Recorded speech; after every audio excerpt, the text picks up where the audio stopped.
Oi.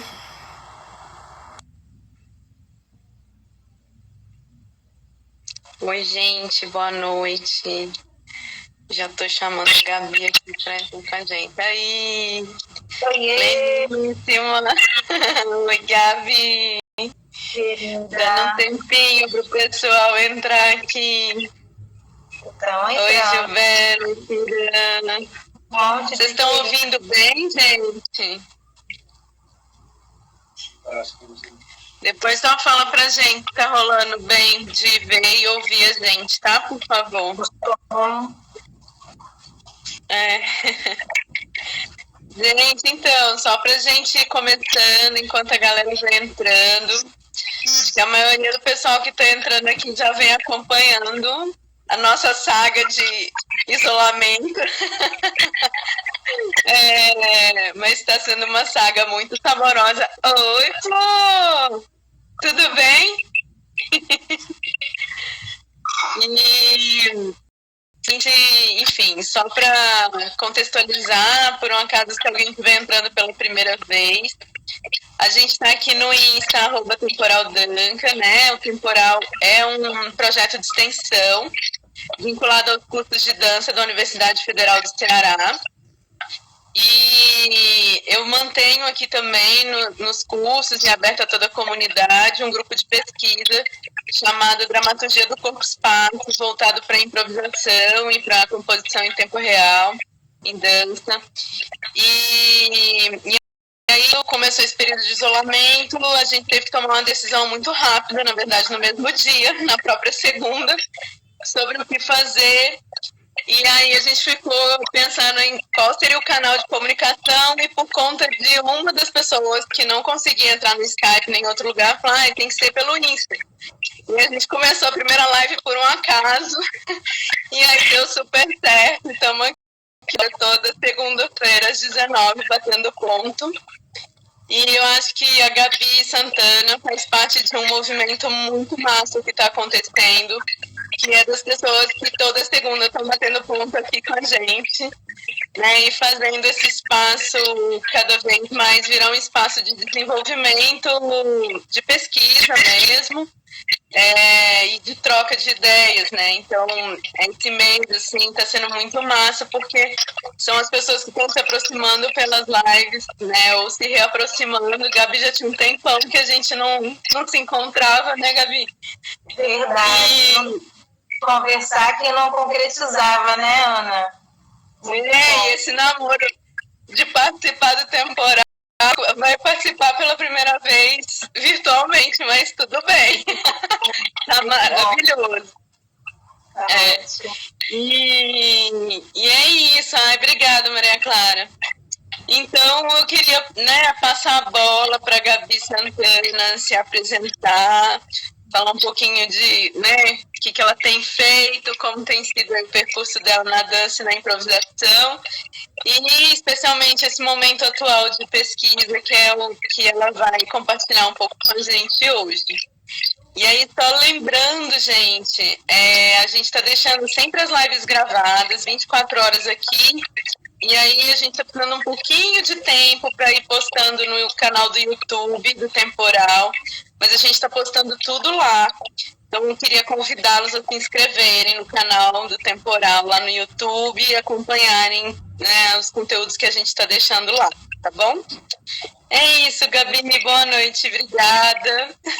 Obrigada, Ana. Começar agradecendo pelo convite.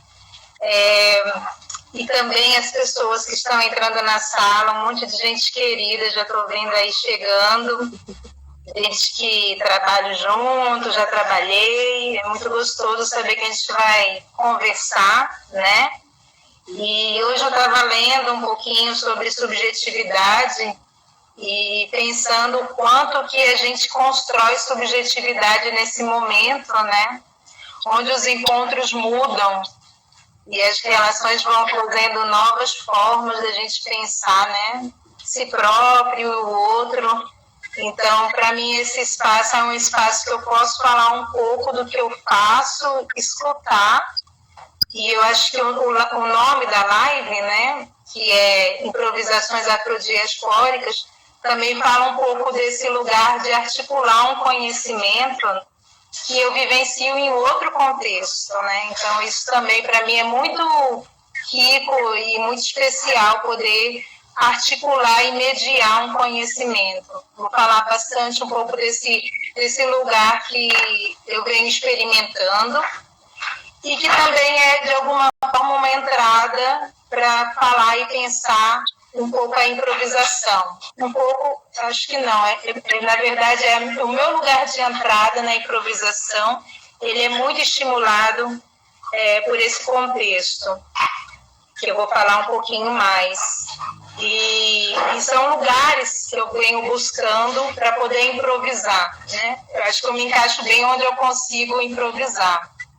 Então, a improvisação, ela parte um pouco desse desejo de me explorar criativamente, de me colocar numa situação de relação, e onde eu mais vivenciei isso é na capoeira, né? Vivenciei e continuo vivenciando.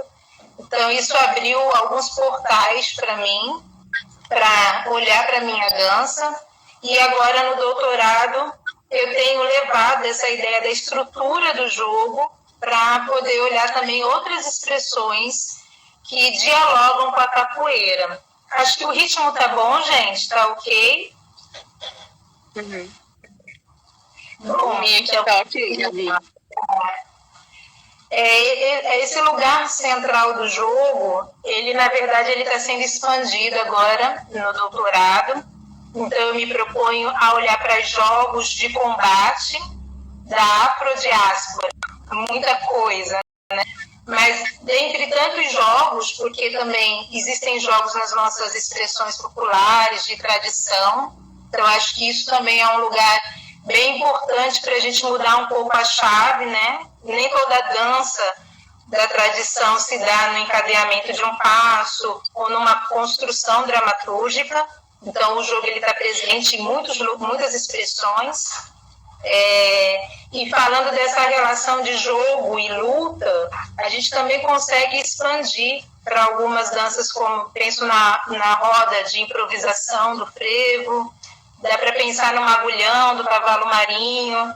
Então, tem um recorte, no meu caso, que eu tenho nomeado como afrodiaspórico, porque fala de um contexto cultural muito específico, mas eu acho que o nosso fazer como dançarino, transitando entre tantos lugares, já possibilita também outras relações. E aí, são jogos que enfatizam essa da dança e da luta. Então, nela cabe a brincadeira, mas pode se tornar uma luta, mas ou pode se manter num convite mesmo para a dança, né? E esse tipo de jogo, ele aqui no Brasil, a gente tem a capoeira como principal lugar de observação e de prática, mas já existem os outros, e que pela opressão, né, acredito eu que pela opressão social, pelo lugar de marginalização, eles foram se extinguindo. Então, o doutorado tem essa ideia também de mapear esse recorte, e aí a gente tem o Batuoi, na Bahia, que é jogado na década de 50, 60, a gente tem a Tiriri, Paulo, são lugares que a gente não tem acesso, expressões que a gente não tem acesso, mas que dialogam diretamente. Inclusive, alguns falam que a capoeira é a síntese desses brinquedos. Eu, particularmente, no doutorado, tenho olhado para algumas expressões e o meu jogo do pau. O jogo do pau, eu estou olhando dentro do São José da Serra, na Baixada Fluminense, aqui no Rio, conversando com os mestres que hoje não praticam e mais narram as suas memórias, chegam em outros contextos, relatam também o jogo do pau em Minas, e eu tenho percebido o que de tão existe nesse jogo, mas que dialoga também com outros. Então, aqui no Brasil, o jogo do pau é assim como a minha experiência com a capoeira, mas no contexto afrodiaspórico, a gente tem na Colômbia, a gente tem na América Central. Na verdade, esse legado cultural das lutas de matriz africana, eles se espalham para muitos contextos, né? E, curiosamente, sustentam porque tem a possibilidade de refazer o seu jeito de existir em contextos artísticos, por exemplo.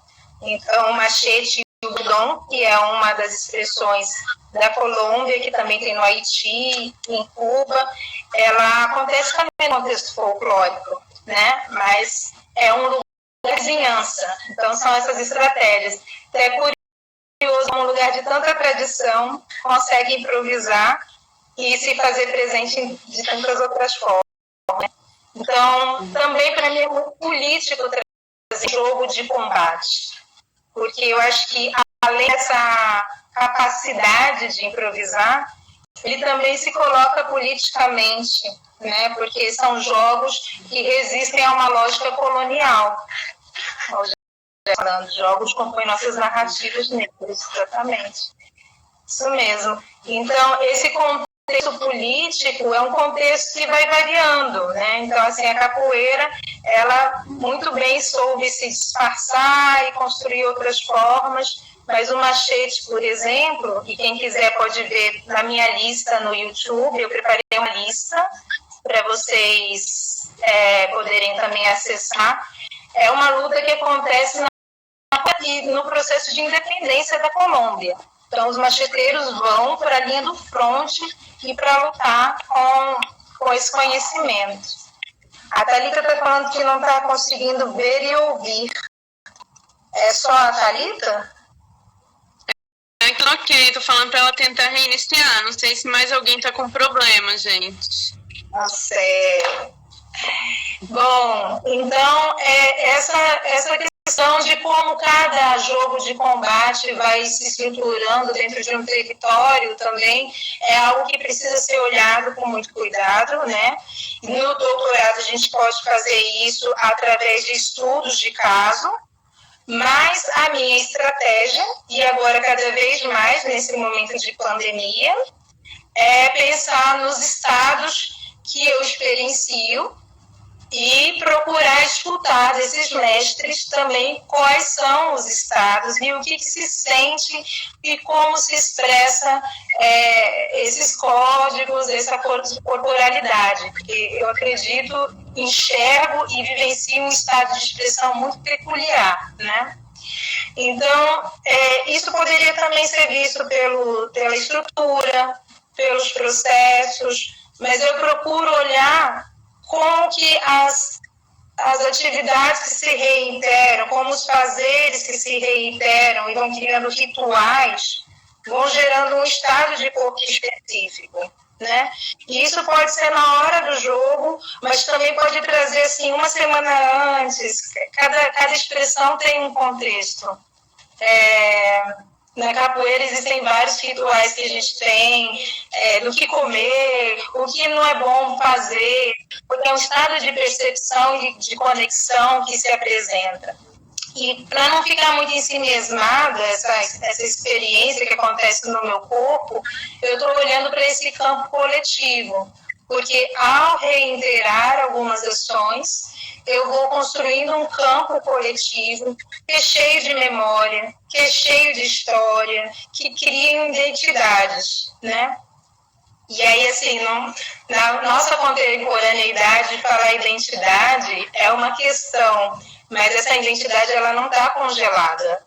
E isso eu acho que, na verdade, é um desafio para a gente aprender a olhar, né? Digo eu, como dançarina, mas percebo que a gente, enquanto comunidade, a gente está descobrindo as ferramentas, né? Então, eu tenho olhado para esses estados, olhando as ações que são ações rituais, que vão construindo um tipo de concentração específica e esse campo coletivo. E esse campo coletivo, então, eu proponho memória, corpo e território. Não é nada muito diferente do que o Kiran, por exemplo, falou, né, na última live. Aí ele aparecendo, identidade enquanto fluxo de processo. Exatamente. E tem uma leitura muito interessante que é da Margaret Thompson.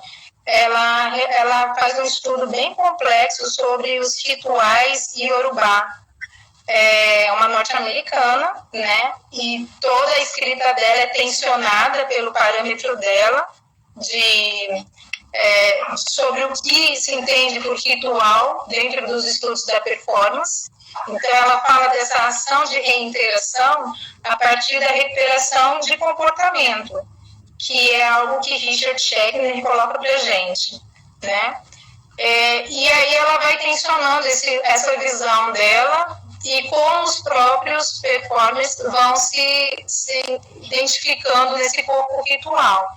Então, o corpo ritual, para mim, é uma importante chave para a gente pensar um outro jeito de improvisação, né? Para a gente acessar uma informação diferente do que a gente costuma ter, que é a improvisação como composição.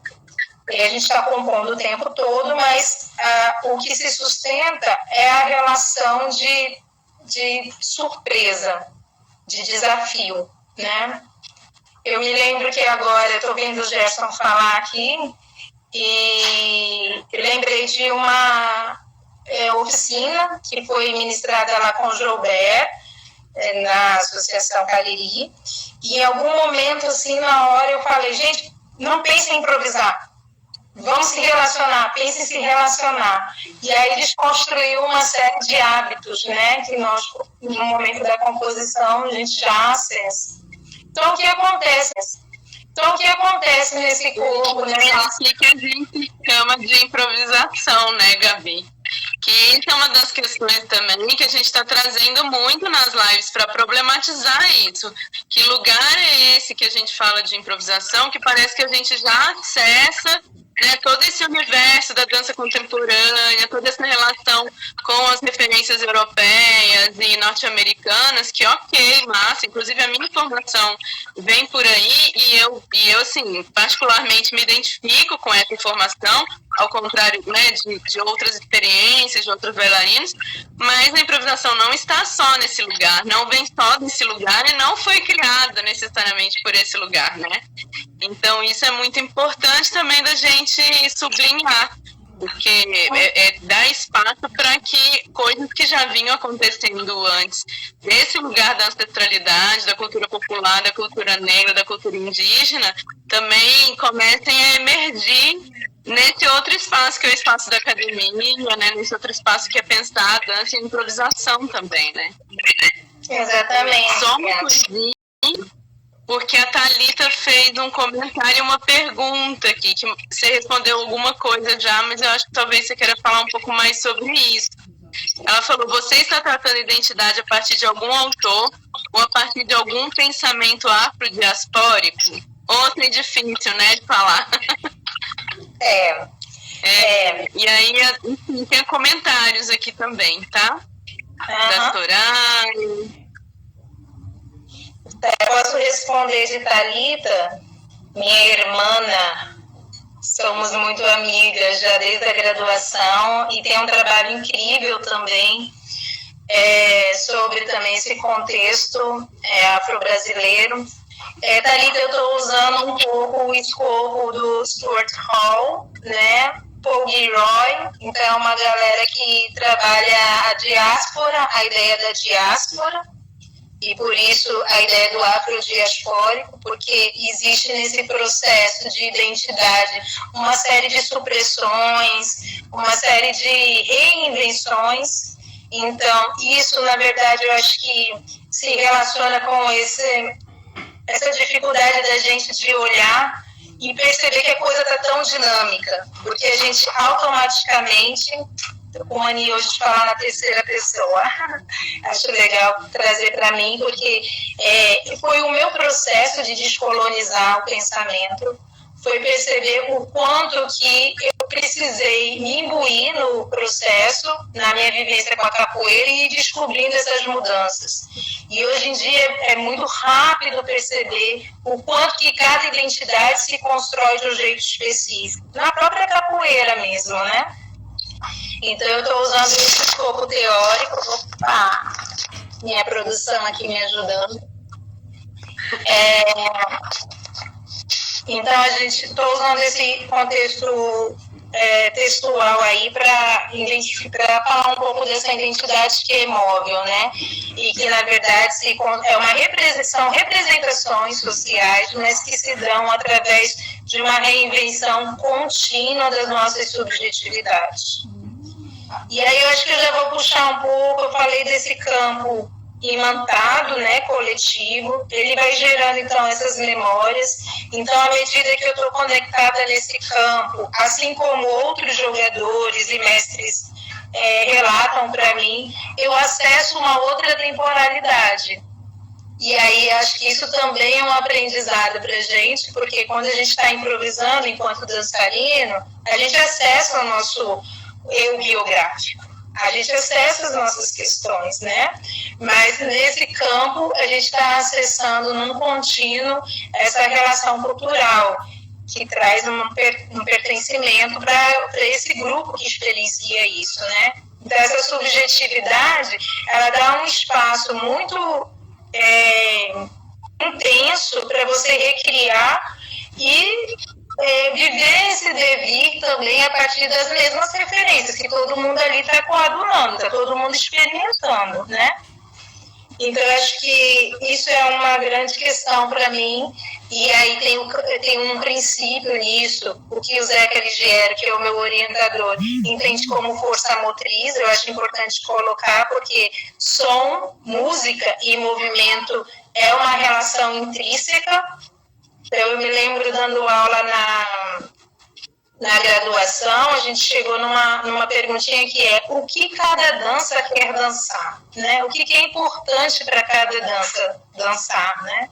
E essa relação, ela vai construindo um corpo. Então, realmente, nesse contexto, não existe uma hierarquia. A gente pode até dançar e jogar no som do berimbau, mas o berimbau ele está muito conectado também com quem é a pessoa que está ali, se é um iniciante, se é uma pessoa de fora que está chegando, né?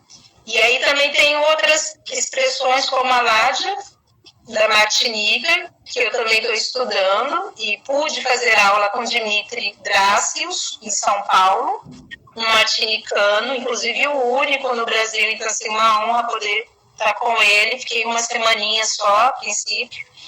E na ládia, que também é chamada de damier, o tambor, ele provoca o dançarino e ele vai com o dançarino. Então, o berimbau na capoeira, ele rege o que a gente, mais ou menos o que precisa ter ali garantido, né? Se é um jogo mais desafiador, ele provoca, mas no damier, o próprio bailarino pode gerar essa síncopa e essa improvisação na música.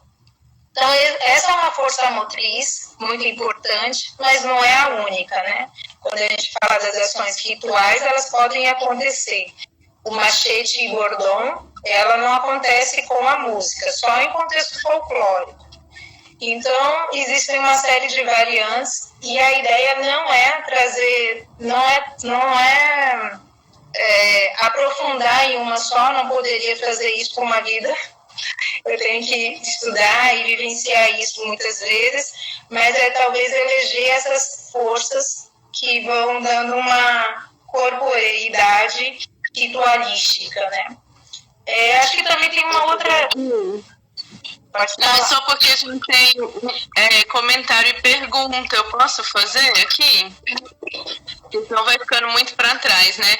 A Thalita falou: sim, vejo que a partir de suas experiências você não fala de si mesma, mas a partir dessas experiências, que é Mara. Munanga é uma ótima referência também.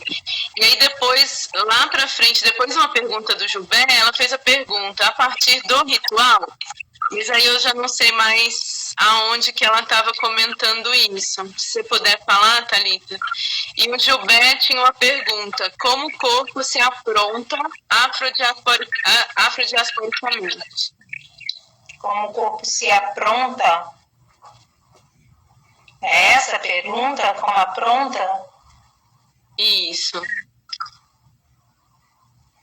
Eu acho que eu preciso entender um pouco mais essa pergunta do Joubert para poder responder. Tá, então se ele puder refazer aí para nós. O Gerson fala: improvisar é reconectar com os nossos atravessamentos. E Joubert, A Armadilha da Identidade, do livro por Assad Haider e Léo Vinícius Liberato. Ele está falando de prontidão. De prontidão. Bacana. Eu vou falar algo que eu acho que é bem estimulante, assim, para mim foi bem interessante. Que eu passei um bom tempo investigando esse estado da prontidão na capoeira, né? Porque, de fato, quem é capoeira tem um olho nas costas. A gente tem um 360 diferente. Inclusive, esse é o gancho nos estados de percepção, né? E tem um mestre de capoeira hoje falecido, mas ele é doutor em neurociência, né? E ele já falava do transe capoeirístico. Então, ele falava do simulacro. Aí eu lembro de novo da live do Kiran, que esse simulacro da gente se colocar em situação de combate, de perigo, gera uma inteligência, né? E vai gerando padrões que a gente acessa de uma forma muito rápida, né? Então, numa situação, a gente opta por enfatizar esse viés mais aguerrido, ou se, enfim, a gente calcula, não sei muito falar desse cálculo, mas é uma inteligência mesmo corporal, que a gente sabe, a gente não está lidando só com o que o outro faz, a gente está lidando com o estado de ânimo. E isso também é uma leitura que a gente aprende a fazer. Aí eu acho que eu vou entrar justo no que eu queria para falar um pouco mais sobre esse estado de prontidão. Quando eu falei desse campo imantado e coletivo, né? Mas existe algo também que está muito específico, e inclusive nas lutas que não dependem da música, não se relacionam com a música, que é como eu me prontifico, como eu estou ali na relação com o outro. Então, eu tenho um olhar muito interiorizado para me entender no momento que eu estou combatendo e dançando. Eu tenho que estar acessando os meus instintos, né? E por isso que, de vez em quando, a roda de capoeira acaba virando mesmo pau, né? Porque os instintos, eles são, de alguma forma, aflorados, né? Mas eu posso também acessar, por exemplo, o meu medo, eu posso acessar o meu receio, né? Eu posso acessar uma série de aspectos que, se eu tenho esse contato e me trabalho nele, eu ganho espaço de expressão, né? Eu ganho a possibilidade de brincar com isso, né? Eu não me intimido, eu aprendo a lidar com isso. Então, o estado de prontidão está muito relacionado com uma prontidão que necessariamente precisa de relaxamento. Eu preciso estar relaxado, mesmo que o movimento seja preciso, para ter essa resposta, sabe, tão justa na hora da brincadeira, né? Então, o estado de relaxamento gera uma habilidade. Então, quando a gente pensa em jogo, não é só atacar e defender na hora certa. E, na verdade, a habilidade é você conseguir envolver o outro. É você conseguir ludibriar, né? É a mandinga, né? Você deixa o outro ali junto com você, quando vai ver, já foi, né? Então, isso é uma habilidade, né? Isso é algo que fala muito a respeito desses jogos de combate, que é diferente de uma marcialidade oriental, né? Então, o rigor e a ancestralidade e a ritualidade, ela está a serviço dessa brincadeira. Então, eu acho que isso também é algo muito particular. Eu diria que esses são os primeiros resultados, porque uma coisa é você fazer isso diariamente, e outra coisa é você perceber, pelo menos para mim tem sido muito rico, conseguir levantar isso dentro de uma perspectiva da dança que se ocupa mesmo dos lugares de expressão, né? Dos portais de expressão e não necessariamente de uma linguagem de movimento, né? Então, acho que isso é algo também bem especial do meu processo de escutando e elaborando. Acho que é algo que eu queria também colocar, acho que a gente ainda tem tempo, né? É um pouco... Tem uma outra perguntinha aqui também. Você quer que faça logo? Eu quero. É da Thalita de novo. Ela estava perguntando, eu queria ouvir mais sobre a corporeidade ritualística. E aí eu acho que eu queria te fazer uma pergunta que talvez tenha a ver com isso, assim, também. Porque eu acho que o tempo todo você fala dessa questão do combate, né? E para mim fica muito forte, né? Nesse corpo negro no Brasil, esse estado de luta constante, né? Um estado de luta social. E fico pensando muito nas origens da capoeira também, que ela vem desse lugar do festejado, tá junto, de se encontrar, mas que é sempre nesse limiar, né? Do esconderijo, do momento que eu tenho de possibilidade de respiro no meio da escravidão, e aí esse lugar de tensão e relaxamento, que eles estão juntos o tempo todo, e que isso, de certa forma, está no corpo. De certa forma, não, isso está no corpo, e isso vai para essa luta. Né? E que as artes marciais, elas também têm esse lugar. Né? Se você fica com o corpo rígido, você não consegue entrar nesse outro estado. E não consegue também ter a agilidade do ataque, né?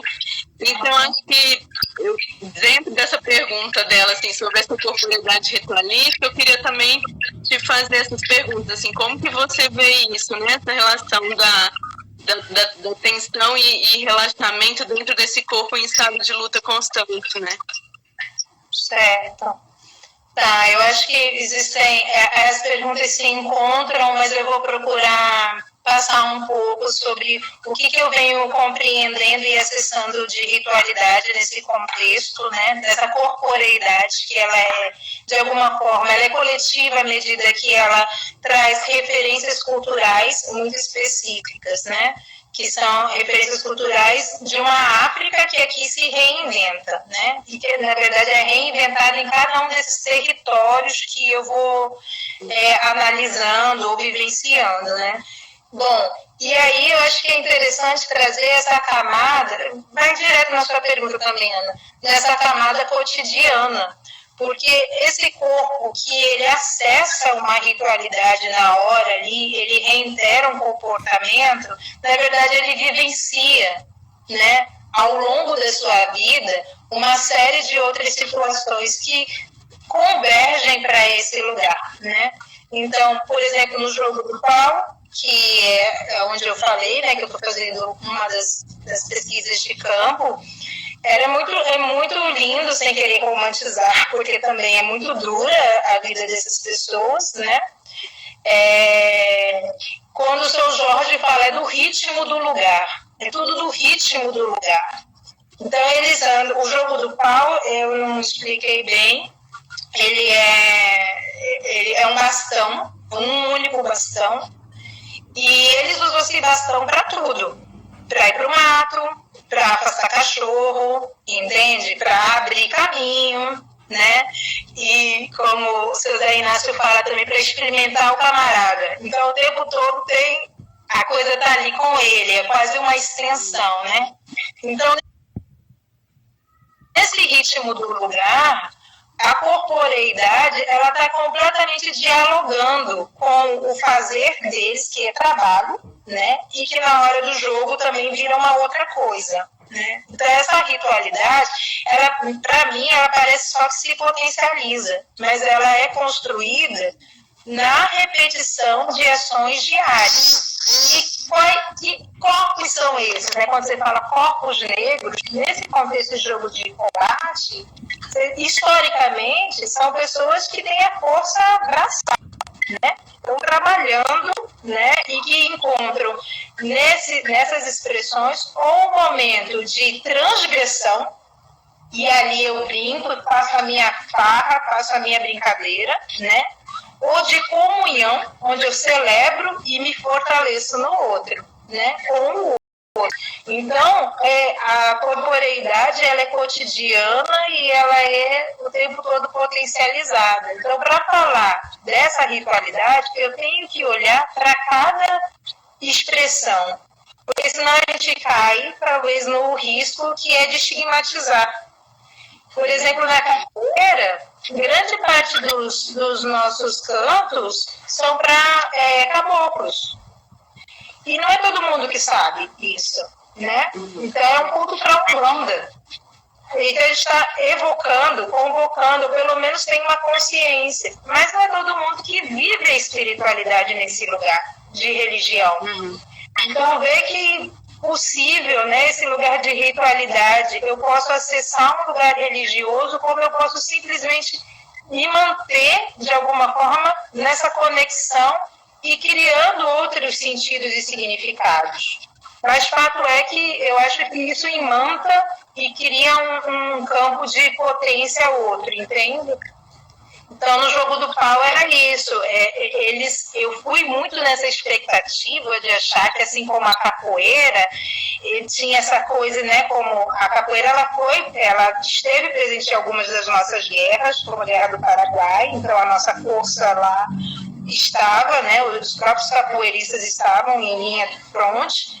Mas no jogo do pau, não. O jogo do pau era jogado na hora do lazer. Era na hora que acabava todos os trabalhos e serviços. E não tinha afronta entre colono, né, entre quem estava trabalhando dentro de alguma fazenda, por exemplo. Não tinha. Era só na hora que lhe era, inclusive, permitido. Então, é um outro tipo de transgressão. Então, para falar de ritualidade negra, e a ritualidade afro, eu tenho que olhar cada território, senão a gente cria mesmo esses estigmas que são tão perigosos e eu acho que entrincheiram tanto a gente, entrincheiram a contemporaneidade de tradição, sendo que, né, se reinventa o tempo todo. Inclusive, a ponto hoje de se perguntar para que a gente vai fazer o jogo do pau. Eles se perguntam, né? Então, assim, tem uma série de questões sobre o que vai sendo avaliado por cada comunidade. E aí eu acho que o interessante da pesquisa, e era o que eu ia falar um pouco, é construir talvez outras lentes para essa relação. E aí eu quero falar da minha experiência também nessa escuta de metodologia, como construir uma metodologia para esse desafio, sobretudo porque, diferente da capoeira, eu não tenho a possibilidade de me manter na Colômbia por mais do que um mês e meio, né? Pelo menos, enfim, nesse tempo que a gente está agora, que eu estou no doutorado e lidando com outras questões, é isso. Então, o que eu venho fazendo é também utilizar uma abordagem que me é muito rica, inclusive aqui a gente tem uma pessoa para conversar também em outro momento, se for do interesse, que é o movimento autêntico, que instrumentaliza, não é uma ferramenta, é uma abordagem, né, nela própria, em si própria, mas ela instrumentaliza a forma de olhar para o outro sem necessariamente criar ou produzir as suas projeções, né? Então, assim como eu olho, eu vejo, né? Como eu vejo, como que eu estou percebendo aquilo e o que eu percebo do que é meu, das minhas expectativas, da minha memória corporal, né? E o que é do outro, que está ali falando sobre a sua experiência na coisa. Então, isso também é uma ferramenta, eu acho que é importante a gente descobrir como a gente, em campo, se coloca num lugar mesmo de articulação. Isso casa também com a cartografia, que é outra metodologia que eu estou estudando, que é não dar essa ideia de dar voz ou de falar pelo outro. Quando eu me coloco de articulação, é a possibilidade de se manter viva a fala e essas categorias que são próprias para eles. Inclusive, a ideia de trabalhar com arte marcial afrodiaspórica, e o escopo teórico está todo indo para esse lugar, tem a ver com muitos desses jogadores que eu entrei em contato, ou mestres se colocam. É a arte marcial cadenciada da Martinica, é a arte marcial colombiana. Então, são espaços de pesquisa que eu acho que em dança a gente está prateando, mas por outro lado também tem um frescor enorme, porque a etnografia clássica não dá necessariamente conta